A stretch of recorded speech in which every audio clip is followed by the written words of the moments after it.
कांग्रेस की भारत जोड़ो यात्रा का आज दूसरा दिन है। राहुल गांधी ने मुख्यमंत्री अशोक गहलोत, पी चिदंबरम, छत्तीसगढ़ के सीएम भूपेश बघेल और अन्य कांग्रेस नेताओं के साथ कन्याकुमारी में पद यात्रा शुरू की। कांग्रेस इस यात्रा को व्यापक जनसंपर्क अभियान बता रही है।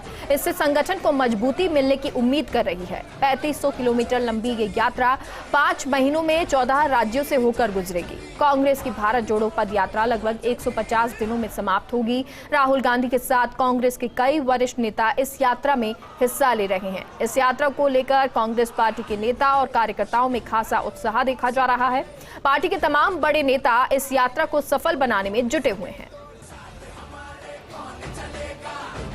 तो कांग्रेस की भारत जोड़ो यात्रा, जिसका आज दूसरा दिन है, और कांग्रेस चाहती है कि ये यात्रा जो है 150 दिन की ये यात्रा और ये सफलतापूर्वक ये यात्रा रहे, इसके लिए शुरुआत भी कर दी गई है।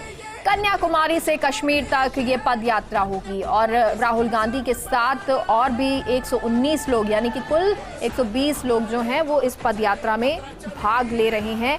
राहुल गांधी की अध्यक्षता में 119 लोग। यात्रा की शुरुआत भी बहुत शानदार हुई है। पूरे देश के लोग यहाँ आए हैं। बहुत शानदार आगाज हुआ इसका। आप देखो कितना उत्साह लोगों के अंदर चलने के अंदर, और विशेष मकसद से जो हो रही है, प्यार के लिए, मोहब्बत के लिए, भाईचारे के लिए, एकता के लिए। उसके मकसद ही ऐसा है कि यात्रा तो कामयाब होगी। मकसद ही शानदार है, जिसके लिए राहुल गांधी जी ने कल कहा था श्री पेरमदूर के अंदर। पहले वो आए, साबरमती आश्रम गए, सत्य अहिंसा की जो पावन स्थल है वहाँ शुरुआत करी। श्री पेरमदूर गए, उन्होंने कहा मेरे पिता की हत्या यहाँ पर हुई है। वो घृणा के, भय के शिकार बन गए। मैं इस देश को घृणा का, डर का, हिंसा का शिकार नहीं बनने दूंगा। जो मकसद उनका इतना बड़ा है तो यात्रा तो बहुत कामयाब होगी। काउंटर साइड की परवाह मत करो बाप। काउंटर साइड तो कांग्रेस मुक्त भारत की बात करते थे, अब वो घबरा गए हैं। उदयपुर डिक्लेरेशन के बाद में वो बुखला गए हैं। बुखला करके वो कभी पाकिस्तान की बात करते हैं, कभी हिंदुस्तान की बात करते हैं, कभी यात्रा के बारे में कमेंट करते हैं। उनको खूब शासन करे अपना ढंग से। महंगाई की बात सोचे, महंगाई कम कैसे करें। बेरोजगारी बढ़ती जा रही है, हाहाकार बन गया, उसकी बात वो सोचे। यात्रा को राहुल गांधी लिए छोड़ दें। देखिए हम लोग सब राजनीति में हैं, कोई साधु संत तो कोई है नहीं, पर हमारी दुश्मनी किसी से नहीं है। हमारी लड़ाई विचारधारा की लड़ाई है। तो हम अपनी बात करते हैं, वो अपनी बात करे। यात्रा हो या कोई कार्यक्रम हो, हर पार्टी चाहती है मैं मेरा मैसेज, जो मेरी विचारधारा है, उसके आधार का मैसेज मैं पब्लिक को दूं।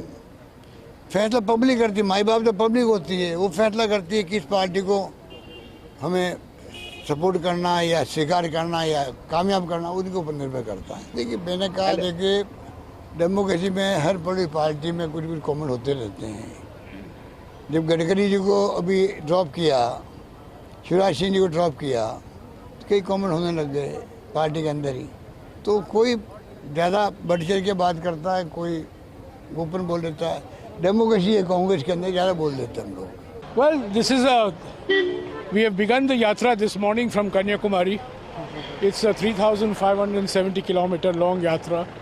We have done about maybe 4.5 kilometers in the last 1 hour and 10 minutes. We have another 5.5 months to go. It's a long yatra. It's a Bharat Jodo yatra to combat the divisive politics of the BJP, to awaken the country to the dangers faced by India because of economic inequalities, because of social polarization, and because of political centralization.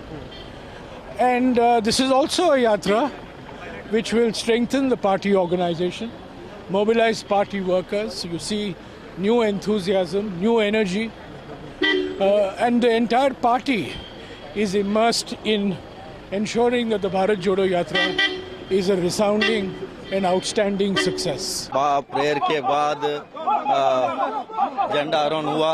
झंडा आरोहण होते ही पद यात्रा start हुआ। देख सकते हैं ये, और आते आते लोग कितने बड़ी लेवल पे लोग जुड़ने का दिखेगा। और जो किस राहुल जी का जो सोच है, भारत जोड़ो यात्रा, जो ये लोग नफरत की बात करता है, आपस में डलाने का काम करता है, ये सारी चीज को लेके इस यात्रा और अनएम्प्लॉयमेंट, महंगाई और सारी चीज को लेके इस यात्रा में बहुत बड़ी जनता जुड़ेगी और इस देश का संविधान को बचाने का काम करेंगे।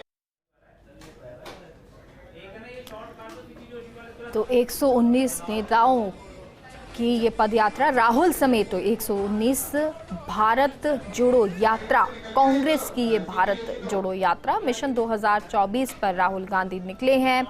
और अब ये दूसरा दिन है, 150 दिन की ये यात्रा होने वाली है, जिसमें से अभी ये दूसरा दिन है। और इस दौरान राहुल गांधी लगातार यात्रा करेंगे, गांव ढाणी लोगों के बीच जाएंगे, उनके बीच रहेंगे भी। कुछ कंटेनर्स तैयार किए गए हैं, जो लोग इस यात्रा में शामिल हैं उनके लिए कंटेनर तैयार किए गए हैं, उसी में खाने पीने की व्यवस्था भी होगी, टॉयलेट भी होंगे। तो राहुल गांधी भी होटल में नहीं रुकेंगे, ना ही अलग से भोजन की व्यवस्था होगी। जो सब लोग खाएंगे या जहां रहेंगे वैसे ही ये व्यवस्था की गई है। और एक कोशिश एक बार फिर से कांग्रेस की आगे बढ़ने की।